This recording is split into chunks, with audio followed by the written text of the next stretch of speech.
Hello नमस्कार साथियों, ज्ञानार्थ academy के इस यूट्यूब चैनल पर आप सभी का स्वागत है। मैं इनके प्रजापति स्वागत करता हूं आप सभी का। जैसा कि हाईकोर्ट एलडीसी की आपत्तियों को लेकर हमने जो 3 वीडियो बनाए हैं, उन पर जो आप लोगों का प्रेम सहयोग और जो आपका सपोर्ट दिखाई दे रहा है, उसको लेकर हम सभी बहुत अभिभूत हैं।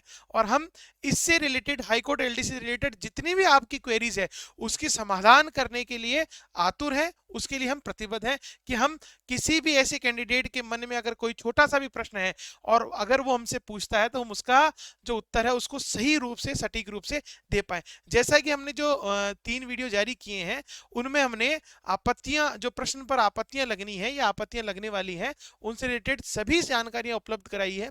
किसी वीडियो में अगर कोई गलती हो गई हो तो आप हमें अवगत जरूर कराएं, हम उसको सुधारने की कोशिश और करेंगे और इसी प्रकार से आगे आपके साथ चलते रहेंगे। चलिए, आज जिस विषय पर हम जो ये वीडियो लेके आए हैं, वो क्या है? वो ये है, देखिए, बहुत सारे विद्यार्थी द्वारा ये पूछा जा रहा है कि क्या सर इस एग्जामिनेशन में नॉर्मलाइजेशन किया जाएगा? क्या नॉर्मलाइजेशन, सामान्यकरण की प्रक्रिया अपनाई जाएगी? इससे रिलेटेड कोई सूचना अगर है तो हमें बताएं। या टाइपिंग टेस्ट जो है, इसका जो दूसरा प्रश्न हमारे इस वीडियो के अंदर होगा वो ये होगा कि टाइपिंग टेस्ट में कितने नंबर अगर आप लाएं तो आप सेफ होंगे, या आपका सिलेक्शन हो सकता है टाइपिंग से। तो निश्चित रूप से हम इन दोनों ही क्वेरीज को या इन दोनों ही प्रश्नों के जवाब आपको निश्चित रूप से ऑथेंटिक प्रूफ के साथ देंगे। चलिए देखते हैं हम लोग कि नॉर्मलाइजेशन होता क्या है और क्या इस एग्जाम में नॉर्मलाइजेशन अपनाया जाएगा। इसको लेकर कोई सूचना है, या है तो क्या है? चलिए देखते हैं। सबसे पहले है, हम चलेंगे हाईकोर्ट के इस नोटिस पर, राजस्थान हाईकोर्ट के जोधपुर के इस नोटिस पर। नोटिस कब जारी हुआ है? नोटिस जारी हुआ है 24 जनवरी 2023 को। नोटिस क्या कहता है? नोटिस ये कहता है कि जो एडवर्टाइजमेंट जारी हुआ 5/8/2022 को, उसके अधीन ये जो एग्जाम होने वाले हैं 12/3/2023 और 19/3/2023 को, संडे को, तो इन दोनों ही एग्जामिनेशन में process of normalization of marks would be adopted.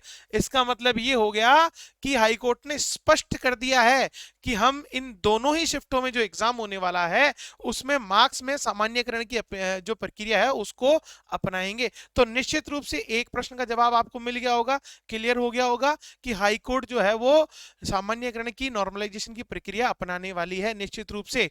तो ये तय है कि जिस शिफ्ट का पेपर थोड़ा टिपिकल था, उसके नंबर बढ़ने वाले हैं।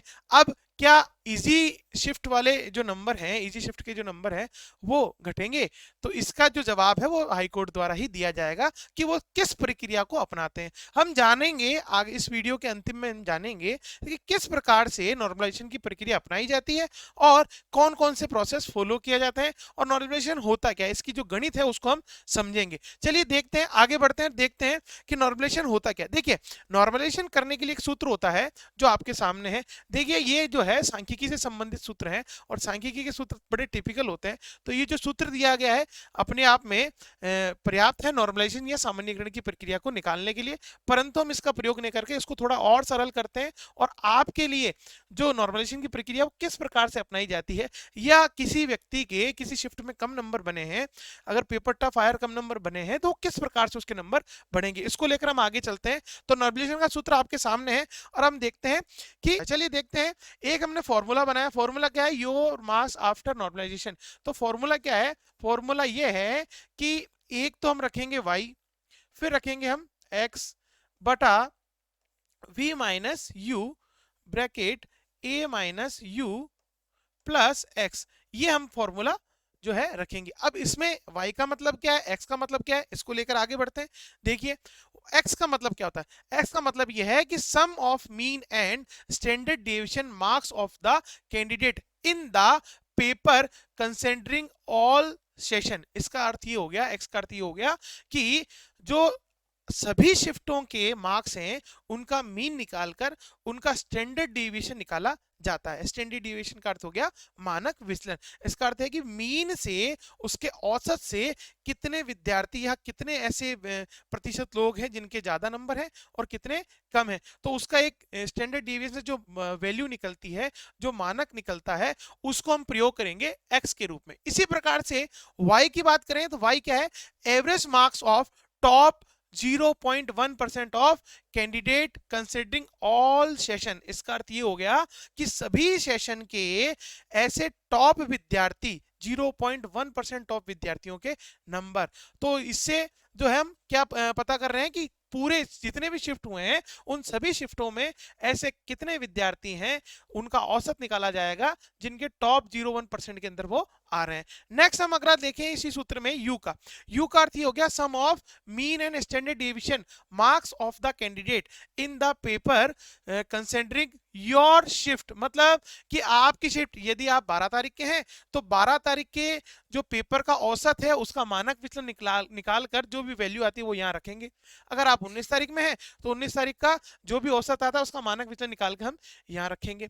फिर अगला जो है वो है वी का अर्थ क्या है, देखिए average marks of the top 0.1% of the candidate considering all your shift. मतलब कि आपकी जो शिफ्ट है उसके जितने भी कैंडिडेट हैं उनकी जो टॉप 0.1% है उनका मीन निकालकर यहाँ, उनका औसत निकालकर यहाँ रखा जाएगा। इसके बाद जो ए प्रयोग ले रहे हैं हम सूत्र के अंदर वो है कि आपके द्वारा कितने मार्क्स हासिल किए गए हैं या आपके कितने नंबर आ रहे हैं। अगर आपके कम नंबर बन रहे हैं तो निश्चित रूप से, अगर इजी पेपर था नेक्स्ट शिफ्ट वाला, आप वाला थोड़ा टफ था इस वजह से कम बन रहे हैं, और इजी शिफ्ट वाला थोड़ा, अगले शिफ्ट वाला थोड़ा इजी था, तो निश्चित रूप से आपके नंबर बढ़ने वाले हैं। इसीलिए हमने इसको ए, हालांकि स्टैंडर्ड डिविएशन में ए कल्पित माध्य को मानते हैं, यह कल्पित माध्य नहीं है, यह आपके एक्चुअल नंबर है जो आए हुए हैं। चलिए बढ़ते हैं आगे, देखते हैं हम लोग। ये जो सूत्र है जो हमने रखा, ये जो सूत्र है y माइनस एक्स बटा v minus you bracket a minus you plus x, इसमें हम इस पूरी वैल्यू को रखेंगे। अब हम इसकी एज्यूम करते हैं, मानते हैं कि मान लीजिए किसी एग्जाम के टोटल नंबर है 100।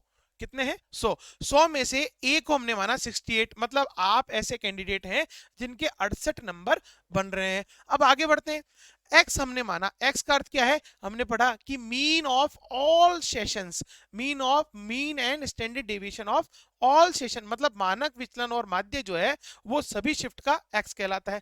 फिर उसके बाद वाई आया, वाई का अर्थ क्या हुआ, वाई का अर्थ ये हो गया कि जो ऑल सेशन के अंदर 0.1% टॉप विद्यार्थी हैं उनका औसत क्या रहा, तो ये हो गया y। इसी प्रकार से u जो है वो स्टैंडर्ड डेविएशन है आपकी शिफ्ट का, और v जो है वो आपकी शिफ्ट के टॉप 0.1% विद्यार्थियों के औसत है। तो हमने अगर इसको इस प्रकार से इस सूत्र में रखा तो देखिए 75 रखा हमने y के लिए, तो हमने y को माना कि y जो है वो 75 निकल के आ रहा है, x जो है वो 70 निकल के आ रहा है, आपके हैं 68।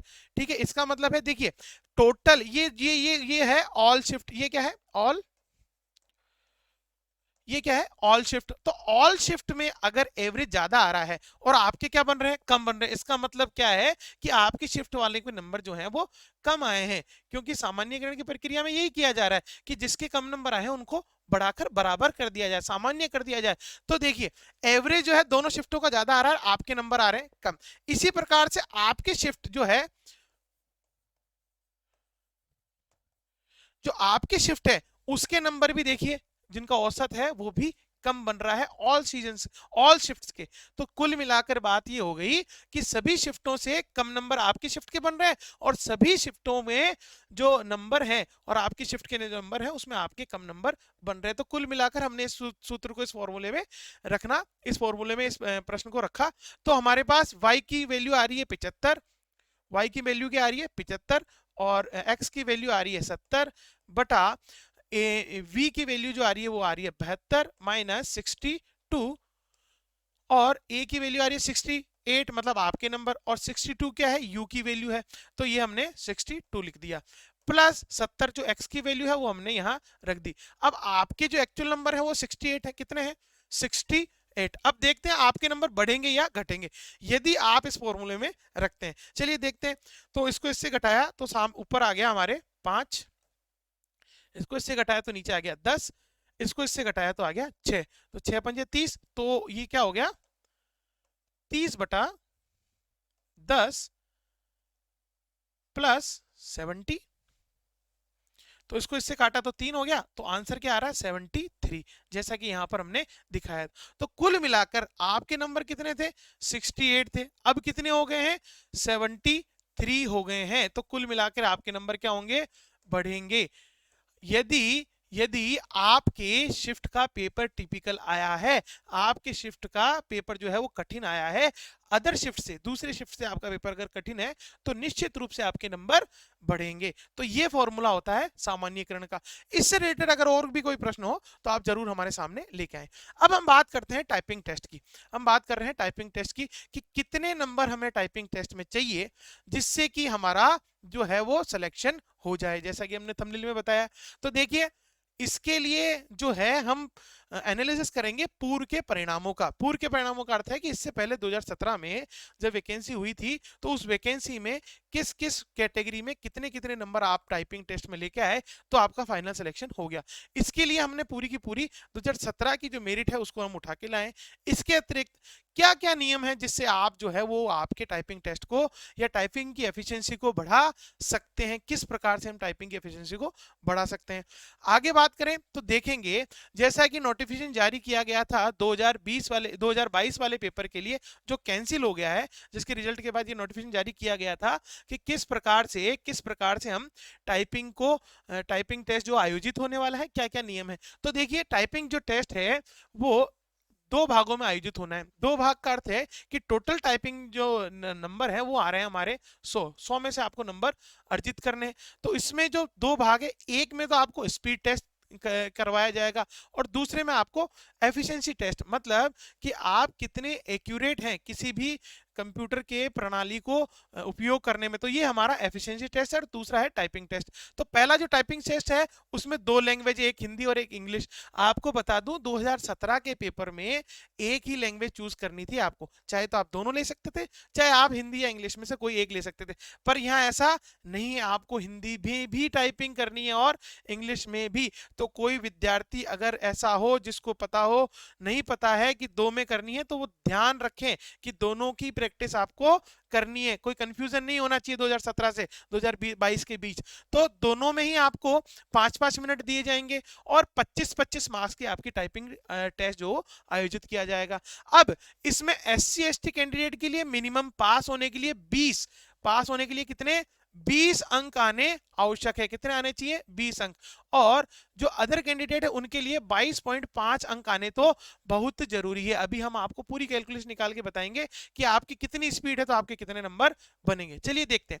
देखें आगे, तो एफिशिएंसी टेस्ट की बात करें तो 10 मिनट का आयोजित होगा, जिसमें आपको बहुत सारी चीजें पूछी जाएगी, वर्ल्ड डॉक्यूमेंट्स की फॉर्मेटिंग वगैरह जो पूछी जाएगी, उसमें आपको जो है मैक्सिमम जो मार्क्स है वो 50 है और मिनिमम जो लाने हैं वो 20 और 22.5 नंबर। 20 तो SC ST वालों के लिए और अदर कैटेगरी जो अदर कैंडिडेट है उनके लिए 22.5 नंबर लाना जरूरी है। दोनों में अलग अलग लाने का अर्थ यह है कि आप अगर किसी भी सेगमेंट में, इन तीनों सेगमेंट में किसी में भी अगर फेल हो जाते हैं तो निश्चित रूप से आप इस बुरे रिजल्ट से बाहर निकाल दिए जाएंगे। किसी बच्चे की टाइपिंग तो बहुत अच्छी हो गई, मान लो उसको वर्ल्ड करना नहीं आया, है ना, तो आप कहेंगे कि सर एवरेज से एवरेज नहीं चलेगा, ये हाईकोर्ट है, बिल्कुल नहीं चलेगा एवरेज। निश्चित रूप से आपको क्या करना है, सभी सेगमेंट में अच्छा जो है वो प्रूव करना है, तभी आप जाकर इस परीक्षा को पास कर पाएंगे। तो निश्चित रूप से दोनों में आपको अलग अलग पास होना है। अब देखते हैं कि इसके बारे में क्या नियम बताए गए हैं। नियम क्या है कि सबसे पहला तो ये बात कर रहे हैं फॉन्ट की। किसकी बात कर रहे हैं? फॉन्ट की, कि हम कौन सा फॉन्ट यूज लेंगे। फॉन्ट की बात करें तो हिंदी के लिए जो है वो कीर्तिदेव 010, कीर्तिदेव 10 जो आता है उसको हम प्रयोग लेंगे। दूसरा है इंग्लिश के लिए कैलिबरी नाम से जो फॉन्ट आता है उसका। तो निश्चित रूप से आपने अपनी प्रैक्टिस स्टार्ट कर दी होगी, नहीं की है तो बहुत जल्दी, अगर आपके अच्छे नंबर बन रहे हैं तो निश्चित रूप से आप अपनी तैयारी स्टार्ट कर दें और इसी फॉन्ट में आपको हिंदी और इंग्लिश में तैयारी प्रारंभ करनी है। अब एक बहुत बड़ा प्रश्न आता है सामने कि सर 8000 डिप्रेशन जो की है, डिप्रेशन जो की बताई जा रही है, इसका फॉर्मूला क्या है, ये किस प्रकार से बताई जाएगी, ये हम कहें ये है क्या। क्योंकि बहुत सारे विद्यार्थियों में कंफ्यूजन है कि सर 8000 वर्ड अपने को 8000 अल्फाबेट टाइप करने, ऐसा नहीं है। इसके लिए एक पूरा फॉर्मूला इन्होंने क्या कहा है कि 8000 पर हावर, मतलब पर घंटे के अंदर आपको 8000 जो है की डिप्रेस करनी है। अब इसका जो फॉर्मूला वो कैसे निकलता है देखते हैं। देखिए, इन्होंने कहा है कि आपको 8000 जो है वो की दबानी है, पर आप ये मान के चलिए कि निश्चित रूप से केवल 8000 की दबाने से आपका काम नहीं चलने वाला। ये कैसे निकलता है देखते हैं। देखिए 8000 की जब बात हुई तो देखिए एलडीसी हाईकोर्ट में जो है लगभग हम एक एवरेज की बात करें तो 5 की से एक वर्ड बनता है, एक वर्ड बनता है, 5 की से आपका एक वर्ड बनता है। तो निश्चित रूप से जब हम 8000 को 5 से डिवाइड करेंगे तो हमारे पास निकल के आएगा 1600। इसका मतलब है कि हमें लगभग 1 घंटे में 1600 शब्दों को रचना करनी है टाइपिंग के माध्यम से। अच्छा, ये कितने घंटे में करनी है? 1 घंटे में। इसका मतलब हो गया कि प्रति मिनट स्पीड निकालनी है तो क्या करेंगे, 60 का इसमें भाग लगा दे। हमने इसमें 60 का भाग लगाया तो जो आंसर निकल के आया वो आया 26.66। ये हमारा आंसर निकल के आया। इसका मतलब है कि आपकी जो टाइपिंग स्पीड है वो कितनी है, 26.66 होनी जरूरी है। तो निश्चित रूप से आपको हिंदी और इंग्लिश में निश्चित रूप से आपको जो टाइपिंग है वो 26.66 की होनी चाहिए। अब ये क्या 26.6 की टाइपिंग में पूरे नंबर मिल जाएंगे? बिल्कुल नहीं मिलेंगे। देखिए यहाँ क्या लिखा है, minimum speed should be 8000 depression की। इसका मतलब क्या हो गया कि ये तो मिनिमम है। आपको पास होने के लिए ये 22.5 नंबर और 20 नंबर लाने के लिए क्या चाहिए, इतने की स्पीड होनी जरूरी है। तो आपकी 26.66 की स्पीड होगी तब जाके आपके मिनिमम 20 और 22.5 नंबर आएंगे। तो इसका मतलब ये हुआ कि एक नंबर के लिए हमें क्या स्पीड चाहिए, और हमें 100 में से 100, 50 में से 50 लाने, तो उसके लिए हमें क्या स्पीड चाहिए, तो वो भी निकाल के देखते हैं। देखिए 26.6 जो है, तो 1 मिनट की अगर देखें कि 26.66 की स्पीड से हम एक नंबर गेन करने के लिए हमें कितनी स्पीड चाहिए, तो उसको देखेंगे। तो देखिए 26.66 में हम भाग लगाएंगे 22.25 का। तो 22.25 का जब हम भाग लगाया तो आंसर निकल के आता है 1.18। मतलब कि इतनी स्पीड चाहिए आपको 1 मार्क्स के लिए आपको लगभग इतनी स्पीड आपको आवश्यकता है। किसके लिए? टाइपिंग के लिए। तो अगर आपको 50 में से 50 नंबर चाहिए तो कितने की स्पीड चाहिए? तो अगर इसको ध्यान से देखें कि 1.18 से 1 मार्क्स आ रहा है, तो 50 नंबर लाने के लिए कितने नंबर, 50 नंबर लाने के लिए कितने की स्पीड चाहिए? तो इससे उसको मल्टीप्लाई करेंगे तो आंसर निकल के आएगा 59 जो है इसकी स्पीड आपके निकल के आएगी। इसका मतलब है औसत रूप से अगर बात करें कि आपकी अगर हिंदी इंग्लिश में 60 की स्पीड है, कितने की स्पीड है, 60 की स्पीड है, तो निश्चित रूप से आपके 50 में से 50 नंबर आने की पूरी पूरी संभावनाएं हैं। और ये लाने भी बहुत जरूरी है। क्यों है? क्योंकि अभी आपको हम इस वीडियो के अंतिम में 2017 की जो टाइपिंग टेस्ट की जो परिणाम है वो जरूर दिखाएंगे, जिससे आपको पता चल जाए कि साहब कितनी स्पीड होनी जरूरी है कितने नंबर लाने के लिए। तो ये देखिए 60 की। अब ये बात हो रही है इंग्लिश की। किसकी बात हो रही है? हमने जो अनुमान लगाया वो इंग्लिश के माध्यम से लगाए। हिंदी की अगर टाइपिंग आपकी थोड़ी कम, क्योंकि देखिए 60 की स्पीड जो देखकर बहुत सारे कैंडिडेट जो है वो सदमे में पहुंचने वाले हैं। तो निश्चित रूप से 60 की स्पीड बहुत मुश्किल होता है गेन करना हिंदी में। इंग्लिश में तो फिर भी कर सकते हैं हम। हिंदी में बड़ा टिपिकल होता है, क्योंकि बहुत सारे वर्ड्स ऐसे होते हैं जिनको टाइप करने से पहले आपको सोचना पड़ता है। तो निश्चित रूप से क्या वहां पर आपको फायदा मिलने वाला है? बिल्कुल मिलेगा, हिंदी में मिलेगा। कैसे मिलेगा? देखिए हम बात करते हैं एक शब्द की, क्रम। तो क्रम के लिए, हिंदी में क्रम के लिए आपको Alt प्लस 0216, देखिए एक की ये हो गई, एक ही हो गई, 1 2 3 4, तो टोटल 6 की दबानी पड़ेगी केवल एक शब्द के लिए। तो निश्चित रूप से आपकी जो स्पीड है, एफिशिएंसी है, वो अगर हिंदी में 60 की बजाय अगर 55, ये अगर 55 आती है तो निश्चित रूप से आपको जो है वो पूरे में से पूरे अंक आने की संभावना है। क्योंकि आप देखिए, क्योंकि आप हिंदी में स्पेस का प्रयोग ज्यादा करते हैं, स्पेस का प्रयोग ज्यादा आता है, तो निश्चित रूप से आप अगर 55 की आपकी स्पीड है हिंदी में तो निश्चित रूप से आपका सिलेक्शन या हम कहें पूरे में से पूरे मार्क्स आ सकते हैं। इसके अतिरिक्त बात करें एफिशिएंसी की, एफिशिएंसी टेस्ट की बात करें तो एफिशिएंसी टेस्ट में सीधा सीधा लिखा है कि आपको जो है वर्ड प्रोसेसिंग जो एमएस वर्ड आता है, वर्ड प्रोसेसिंग सॉफ्टवेयर के अंदर formatting test, paragraph, page, tabling बनाना, मेथड्स, फॉर्मेटिंग आदि जो है उन सभी का, फॉर्मेटिंग ऑफ लेटर्स आदि सभी की प्रैक्टिस जो है वो वहां आयोजित करनी है, आपको वहां पर करना है, इसको करके दिखाना है। तो आपको यहाँ पर 50 में से 50 मिलने की पूरी पूरी संभावना है, नंबर कट सकते हैं आपके टाइपिंग में। तो निश्चित रूप से जो मैंने आपको फॉर्मूला बताया है उसके तहत इंग्लिश में 60 और हिंदी में 55 की अगर आपकी अच्छे से स्पीड आ रही है तो निश्चित रूप से आपको नंबर मिलने वाले हैं। पर एक चीज और याद रखिएगा, क्या याद रखनी है आपको, उसके लिए हम आपको 2017 का एक नोटिफिकेशन जो टाइपिंग से पहले आया था, टाइपिंग के जो निर्देश आए थे उसमें आया था, उसमें स्पष्ट लिखा गया है, उसमें क्या लिखा गया है कि no editorial tool such as delete and navigation, spelling check etcetera shall be provided the computer. मतलब किसी भी प्रकार की नेविगेशन की, किसी प्रकार की शॉर्टकट की, किसी भी प्रकार की हम बात करें डिलीट की जो है, डिलीट जो होता है उसका प्रयोग आप बिल्कुल नहीं कर सकते। तो सर कैसे करेंगे फिर टाइपिंग, डिलीट का प्रयोग नहीं कर सकते? तो जब आप प्रैक्टिस कर रहे हैं तो सभी जितने भी सक्सेसफुल लोग हैं 2017 के जो 2017 की हाईकोर्ट एलडीसी में, उनसे जब हम बात करी, हमने पता किया, तब उन्होंने ये कहा कि सबसे अच्छा तरीका है कि प्रैक्टिस करते वक्त डिलीट की को उस कीपैड में से बाहर निकाल कर फेंक दीजिए। बिना डिलीट की वाले जो हमारे कीबोर्ड है उसी से आपको प्रैक्टिस करनी है, निश्चित रूप से याद रखिएगा। और माउस का प्रयोग नहीं करना है, निश्चित रूप से आगे लिखा है देखिए, therefore candidates are advise the typing question passages, question आपको बहुत सी सावधानी रखनी है टाइपिंग करते वक्त, बैक स्पेस की, बैक स्पेस की जो होता है वो, और राइट माउस की कैन नॉट बी यूज, मतलब माउस का जो राइट सेक्शन है, राइट की जो बोलते हैं, राइट क्लिक बोलते हैं, उसका भी प्रयोग आप नहीं कर सकते, बैक स्पेस की का भी प्रयोग नहीं कर सकते, डिलीट की का भी प्रयोग आप नहीं कर सकते। तो पीछे जाने की कोई संभावना ही नहीं है। एक बार आप टाइपिंग में आगे बढ़ गए तो निश्चित रूप से आपको आगे ही बढ़ता रहना पड़ेगा, अगर गलती हो गई तो हो गई, फिर उसके नंबर कटेंगे, तो ये याद रखिएगा।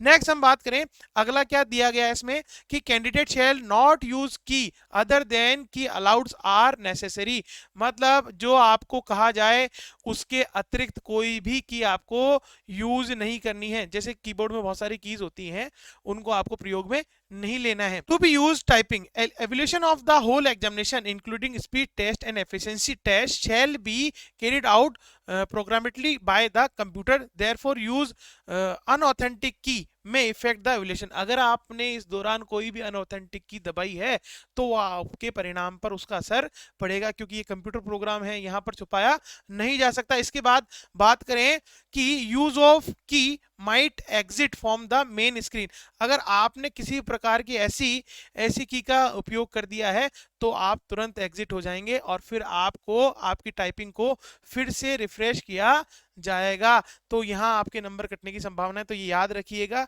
गलती, इसमें गलती की कोई संभावना ही नहीं है। आपने अगर गलती कर दी तो निश्चित रूप से आपके नंबर कटने वाले हैं।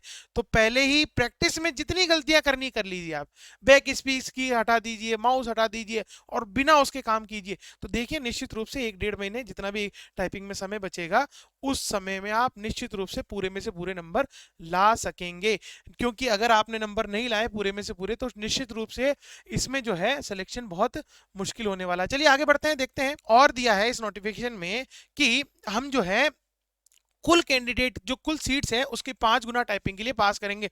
तो कुल जो है हमारे वो करीब 2756 पोस्ट हैं। अगर उसके 5 गुना की बात करें 13,780 जो लोग हैं उनको पास किया जाएगा, उन्हीं को टाइपिंग के लिए बुलाया जाएगा। अच्छा, इसमें अगर आप पास होते हैं तो उसके लिए मिनिमम आपको 50% होने चाहिए, एग्रीगेट जो है टोटल मिलाकर आपके 40% होने चाहिए, और SC ST जो कैंडिडेट है उनके लिए जो ये 50% की जो सीमा है उसको 45% कर दिया गया है। इसी के बाद बात करें टाइपिंग टेस्ट और रिटन टेस्ट दोनों के कंबाइंड करके ही नंबर आपकी मेरिट बनेगी। तो निश्चित रूप से दोनों में अच्छा परफॉर्म होना चाहिए, किसी भी एक में आप अगर फेल हो जाते हैं तो आपका सिलेक्शन की उम्मीद नहीं है, आपको फेल ही माना जाएगा। चलिए आगे बढ़ते हैं और नीचे दिया गया however if any such candidate voluntary option, अच्छा ऐसा कोई पीएच कैंडिडेट या हम कहें दिव्यांग जो कैंडिडेट है वो अगर चूज करता है टाइपिंग तो उसको टाइपिंग करवाई जाएगी। यदि वो चूज नहीं करता है, कोई जिसे मान लीजिए दृष्टिबाधित जो है वो टाइपिंग नहीं कर पाते, तो उनके जो रिटर्न के मार्क्स हैं उन्हीं के एवरेज में आपके टाइपिंग के नंबर जोड़े जाएंगे। चलिए ये आपको नोटिफिकेशन जो है हमारे टेलीग्राम पेज पर मिल जाएगा, निश्चित रूप से आप वहां से डाउनलोड कर लीजिएगा। आगे बात करें हम लोग 2017 के रिजल्ट की कि कितने नंबर अगर आपके टाइपिंग में हैं या टाइपिंग में आपको मिनिमम कितने नंबर लाने हैं, तो ये आपको एनालिसिस करके बताते हैं। देखिए 2017 के अंदर ये 2017 का 1 सितंबर 2017 का जो रिजल्ट है, 1 सितंबर 2017 का जो रिजल्ट है, उस रिजल्ट के अनुसार जो है हमारे नॉन टीएसपी की जो मेरिट रही है वो रही है, देखिए ये है रिटन टेस्ट का रिजल्ट और ये वाला है फाइनल रिजल्ट, दोनों ही 2017 के ही हैं। तो रिटन टेस्ट के अंदर हम जनरल की बात करें तो जनरल की मेल की 163 थी, फीमेल की भी 163 थी। और अगर यहां बात करें हम लोग फाइनल रिजल्ट की टाइपिंग के बाद की बात करें तो मेल की है 259 और फीमेल की है 257। अगर मेल की निकाले हम लोग 259 और उसमें से माइनस कर दें हम 163 को 163 को, तो यहां देखिए 96 नंबर अगर आपके हैं, कितने हैं 96 नंबर आपके अगर टाइपिंग में है तो ही आपका सिलेक्शन ये होने वाला है। ये देखिए जनरल की बात करें, आगे बात करें, चलिए देखते हैं अगले ओबीसी की बात करते हैं। 157 नंबर मेल के, 157 नंबर ही फीमेल के। ओबीसी के मेरिट को देखते हैं, देखिए ये रहा 255 252, 255 में से 157 नंबर अगर माइनस कर दिए जाएं तो ये देखिए ये 98, तो अगर आपके 98 नंबर हैं तो ही आप ओबीसी में सेलेक्ट हो पाएंगे। देख रहे हैं आप लोग कि टाइपिंग में 98 97 नंबर हो तो ही जो कट ऑफ पर जो विद्यार्थी है उसका सिलेक्शन हो पा रहा है, अगर उसके इतने नंबर नहीं है तो उसका सिलेक्शन नहीं हो पा रहा। तो निश्चित रूप से ध्यान रखिएगा।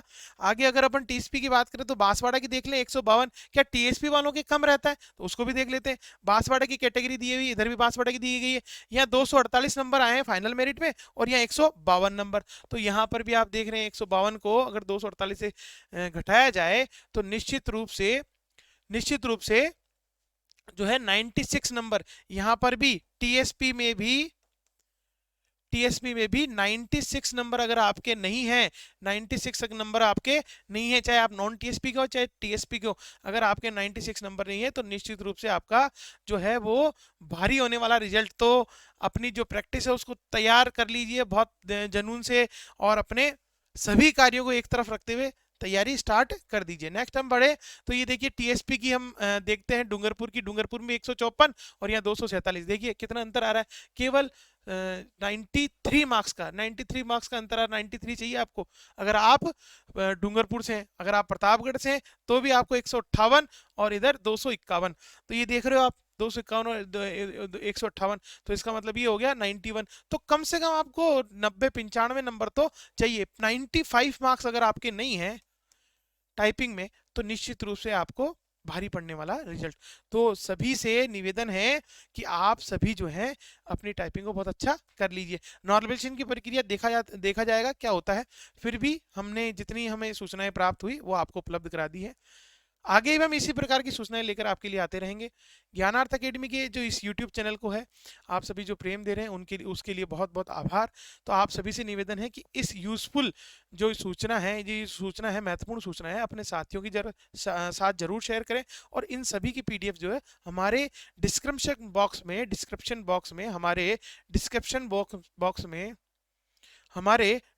बॉक्स में जो हमारे चैनल का लिंक है, टेलीग्राम चैनल का लिंक है, उसमें हम आपको आवश्यक रूप से उपलब्ध करा देंगे। तो आज के लिए इतना ही। जय हिंद साथियों,